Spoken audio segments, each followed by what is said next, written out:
மூணே பொருள் 10 நிமிஷம் 2 விசில். சட்டுப்புட்டுன்னு செய்யக்கூடிய ஒரு டக்கரான புட்டிங்.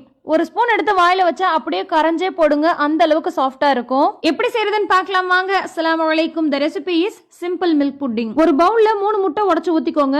முட்டையை ஃப்ரிட்ஜ்ல இருந்து எடுத்து அப்படியே செய்யாம ரூம் டெம்பரேச்சர் வர வச்சு அதுக்கப்புறமா செஞ்சுக்கோங்க. அப்ப நல்லா சாஃப்டா இருக்கும். உடைச்சு ஊத்தின முட்டையை விஸ்க் வச்சு லைட்டா அடிச்சு கொடுத்துக்கோங்க. அதுக்கப்புறம் இது கூட 1/2 கப் அளவுக்கு சர்க்கரை சேர்த்துக்கோங்க. கூடவே சிட்டிகை உப்பு மட்டும் சேர்த்துக்கோங்க. உப்பு வந்து அந்த இனிப்பு சுவையை என்ஹான்ஸ் பண்றதுக்காக தான் சேர்க்கிறோம். இல்லைன்னா நம்ம நிறைய சர்க்கரை போட்டா கூட கொஞ்சமா இருக்கிற மாதிரி தான் தெரியும். இப்ப நல்லா விஸ்க் வச்சு அடிச்சு கலந்துக்கோங்க.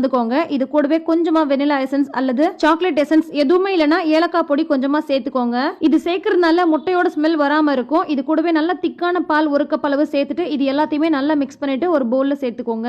இதை அப்படியே பிரஷர் குக்கர்ல வச்சு ஒரு 2 விசில் விட்டு எடுத்துக்கோங்க. இது ரொம்ப சிம்பிள் ரெசிபி தான், கண்டிப்பா ட்ரை பண்ணி பாருங்க. ஒரு ஸ்பூன் எடுத்து அப்படியே வாயில போட்டீங்கன்னா கரைஞ்சி காணாம போயிடும், அவ்வளோ சாஃப்டா இருக்கும். இந்த மாதிரி சிம்பிளான சூப்பரான ரெசிபிஸ் நிறைய தெரிஞ்சுக்க உடனே பேஜை ஃபாலோ பண்ணிக்கோங்க. அஸ்ஸலாமு அலைக்கும். பாய்.